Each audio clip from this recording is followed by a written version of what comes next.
రాష్ట్రీయ స్వయం సేవక్ సంఘ్ ఆర్ఎస్ఎస్ పర్యావరణ పరిరక్షణ విభాగ ఆధ్వర్యంలో హైదరాబాద్ ఎల్బీ నగర్ పార్టీలో చెరువుల శుభ్రత కార్యక్రమం చేపట్టారు. మన్సూరాబాద్ పెద్ద చెరువు స్వచ్ఛత అభియాన్ కార్యక్రమాన్ని 3 రోజుల పాటు కొనసాగించారు. మొదటి రోజు దాదాపు 80కి పైగా పెద్దలు, పిల్లలు పాల్గొన్నారు. చింతం మునీశ్వర్, గాదే చంద్రశేఖర్, స్థానిక పర్యావరణ ప్రముఖులు, స్వయం సేవకులు ఈ కార్యక్రమంలో పాల్గొని చెరువు చుట్టుపక్కల వ్యర్థ పదార్థాలను, ప్లాస్టిక్ వ్యర్థాలను తొలగించారు. జీహెచ్ఎంసీ పర్యావరణ విభాగం పూర్తి సహకారం అందించిన ఈ కార్యక్రమంలో స్థానిక కార్పొరేటర్ కొప్పుల నరసింహారెడ్డి పాల్గొన్నారు. దాత్రి ఎన్జీఓ వాకర్స్ అసోసియేషన్ సభ్యులు, స్థానిక ప్రజలు ఉత్సాహంగా స్వచ్ఛత అభియాన్లో పాల్గొని చెరువును శుభ్రం చేశారు. ఇలాంటి కార్యక్రమాలు మరిన్ని చేపడతామని నిర్వాహకులు తెలిపారు.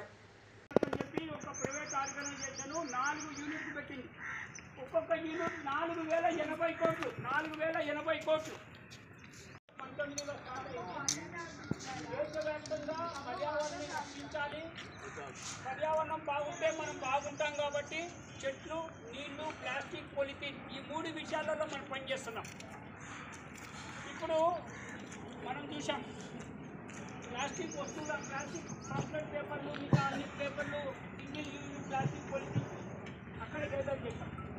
మనం ఏం చేస్తున్నామంటే ప్లాస్టిక్ బాటిల్ తీసుకొని ఈ చిన్నపిల్లలు స్కూలు, కాలేజీకి వెళ్ళే వాళ్ళు, యూనివర్సిటీలలో, ఇళ్లలో ఈ బాటిళ్లలో అంకుల్ చిప్స్, చాక్లెట్ పేపర్స్, తర్వాత మిగతా వ్యాపర్స్ అన్నీ తీసి బాటిళ్లలో వేసి ఈ బాటిళ్లలో కుక్కేస్తాం.